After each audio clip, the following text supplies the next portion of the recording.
Mengapa syariat diajarkan kepada semua, tapi ma'rifat hanya menyentuh hati-hati yang tertentu, diam-diam, sunyi, dan tersembunyi? Mungkin jawabannya bukan karena ilmu ini sulit, tapi karena tidak semua hati siap menerimanya. Karena ma'rifat bukan untuk didengar, tetapi untuk dirasakan. Dan tidak semua yang mencari benar-benar dipanggil. Inilah warisan paling rahasia Rasulullah, yang tidak disampaikan lewat kata, tetapi diturunkan lewat cinta kepada jiwa yang telah hancur dan pasrah. Sunyi di balik sabda. Pernahkah engkau bertanya, mengapa Rasulullah tidak mengajarkan ma'rifat secara terbuka, sebagaimana beliau menyampaikan syariat? Mengapa tidak ada khutbah panjang yang menjelaskan detail tentang fana, atau incian tentang perjalanan ruh ke hadirat Allah? Apakah ilmu setinggi itu disembunyikan? Ataukah ada rahasia yang hanya bisa terbuka jika hati sudah siap? Ketahuilah, Rasul bukan menyembunyikan, tetapi menahan mutiara dari tangan-tangan yang belum tahu nilainya. Ma'rifat bukanlah pengetahuan yang bisa dicurahkan kepada semua manusia seperti air ke dalam gelas. Ia lebih seperti cahaya yang harus ditangkap oleh batin.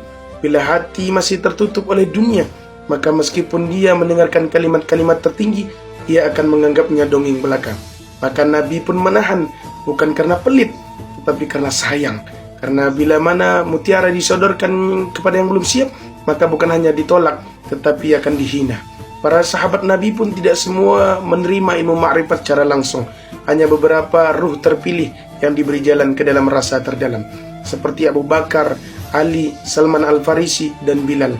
Mereka tidak belajar ma'rifat lewat kata-kata, tetapi lewat kejadian demi kejadian yang menggetarkan jiwa. Lewat tangisan dalam sujud, lewat diam dalam padang pasir, lewat cinta yang meleburkan diri kepada sang kekasih sejati. Ma'rifat bukan diajarkan, tetapi diturunkan di dalam sunyi. Jika engkau perhatikan, Rasul lebih banyak berbicara tentang akhlak, ibadah, dan tauhid secara lisan. Tetapi ketika berbicara tentang hakikat, beliau menggunakan simbol, isyarat, dan diam. Pernah Rasul bersabda, ada satu ilmu yang jika aku sampaikan, kalian pasti akan memenggal kepalaku. Apakah itu? Itu adalah ilmu rasa yang menembus tirai-tirai akal.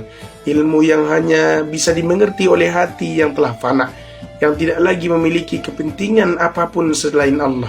Ma'rifat bukan hanya sekedar ilmu tinggi, ia adalah ilmu perjalanan ke dalam. Dan tidak semua orang siap untuk ke dalam, karena untuk masuk seseorang harus berani kehilangan nama, kehormatan, bahkan pikirannya.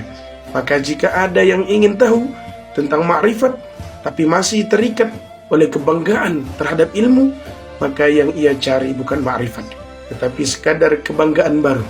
Disitulah kenapa Nabi memilih diam daripada memberi sesuatu yang akan disalahfahami dan malah menyesatkan.